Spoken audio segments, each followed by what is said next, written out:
Halo, saat ini kita akan melihat jurnal refleksi mingguan modul 1.1. Adapun modul refleksi yang digunakan adalah 4F, Facts peristiwa, Feelings perasaan, Findings pembelajaran, dan Future penerapan. Yang pertama adalah Facts. Untuk pembukaan yang dilaksanakan melalui Zoom pada 16 Maret 2024, dibuka oleh Bapak Menteri Pendidikan, yaitu Bapak Nadiem Makarim, yang selanjutnya dilaksanakan oleh BGP setiap provinsi. Yang dilakukan pada pembukaan tersebut adalah memberikan arahan yang berupa jadwal pelaksanaan CGP, teknis pelaksanaan, baik itu menggunakan LMS, dan juga strategi dalam melaksanakan CGP Angkatan 10. Di sini juga kita melaksanakan pretest. Selanjutnya, kita masuk ke topik mulai dari diri, yaitu mengenai prinsip Ki Hajar Dewantara. Di sini, CGP membuat refleksi kritis untuk mengetahui pemahaman diri tentang pemikiran Ki Hajar Dewantara. Yang selanjutnya, membuat refleksi diri tentang pemikiran Ki Hajar Dewantara, yaitu mencakup harapan dan ekspektasi dari calon guru penggerak. Yang selanjutnya adalah elaborasi konsep. Pada tugas mandiri, CGP menyimak video tentang pendidikan Indonesia dari zaman kolonial hingga pada saat ini, video tentang pemikiran Ki Hajar Dewantara, dan membaca 2 tulisan Ki Hajar Dewantara. Pada forum diskusi, CGP mendiskusikan pemikiran Ki Hajar Dewantara dan relevansinya dengan pendidikan Indonesia saat ini, dan pendidikan pada konteks lokal sosial budaya bersama fasilitator.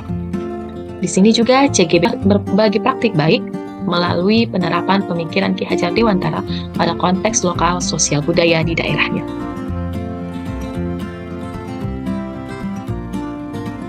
Selanjutnya adalah ruang kolaborasi pada tanggal 21 sampai 22 Maret 2024. Di sini, calon guru penggerak secara berkelompok mengenali nilai-nilai luhur sosial budaya di daerah asalnya dalam menguatkan diri dan menebalkan kodrat diri murid sebagai manusia dan anggota masyarakat. Di sini juga calon guru penggerak mempresentasikan hasil dari kerja kelompoknya. Pada tanggal 23 Maret 2024 pada hari Sabtu, dilaksanakan lokakarya orientasi di SMP Swasta Maitreya Wira Batam. Di sini, dilaksanakan pembukaan kegiatan lokakarya oleh Kepala Balai Guru Penggerak, lalu ada perkenalan calon guru penggerak dan membuat kesepakatan kelas. Di sini kesepakatan juga dibuat bersama dengan pengawas dan juga kepala sekolah. Selanjutnya ada presentasi dari harapan, kekhawatiran, dan strategi dari calon guru penggerak. Dan selanjutnya mengerjakan serta mendiskusikan lembar kerja 1 sampai dengan 5. Setelah itu, calon guru penggerak melaksanakan demonstrasi kontekstual. Di sini, calon guru penggerak membuat cerita bergambar yang diunggah ke YouTube dalam rangka mendesain strategi untuk mewujudkan pemikiran Ki Hajar Dewantara, pendidikan yang berpihak pada murid. Setelah itu, dilaksanakan elaborasi pemahaman pada Rabu 27 Maret 2024. Di sini, calon guru penggerak diminta untuk membuat pertanyaan di LMS dan mendiskusikannya di Zoom bersama dengan fasilitator. Setelah mengelaborasi pemahaman, maka dikoneksikanlah antar materi mulai dari materi yang pertama hingga pada elaborasi pemahaman, di mana calon guru penggerak membuat simpulan dan refleksi pengetahuan serta pengalaman baru yang dipelajari dari pemikiran Ki Hajar Dewantara dalam bentuk PDF yang saya unggah di Google Drive. Kemudian link videonya diunggah di LMS. Setelah melaksanakan koneksi antar materi, maka dilanjutkan dengan aksi nyata. Aksi nyata yang dilakukan berupa persiapan pembelajaran dengan diskusi bersama rekan sejawat, yang selanjutnya mempraktikkan pembelajaran sesuai dengan pemikiran Ki Hajar Dewantara, lalu membuat refleksi dan meminta testimoni dari peserta didik dan rekan sejawat terkait dari pembelajaran yang telah dilaksanakan oleh calon guru penggerak, khususnya selama menerapkan filosofis pemikiran Ki Hajar Dewantara. Ini adalah semua pelaksanaan pembelajarannya. Yang menjadi kendala saya adalah peserta didik yang masih belum mampu berkolaborasi dan mengatur waktu antara pekerjaan sekolah dan pelaksanaan program calon guru penggerak. Maka solusi yang akan saya lakukan adalah yang pertama, berkomunikasi secara personal untuk menumbuhkan kesadaran akan pentingnya pembelajaran yang kooperatif dan kolaboratif kepada peserta didik serta tidak mudah pekerjaan, dan meningkatkan kesadaran diri bahwa saya adalah salah satu agen perubahan. Adapun perasaan yang saya alami, yaitu yang pertama saya merasa khawatir karena jadwal yang cukup padat.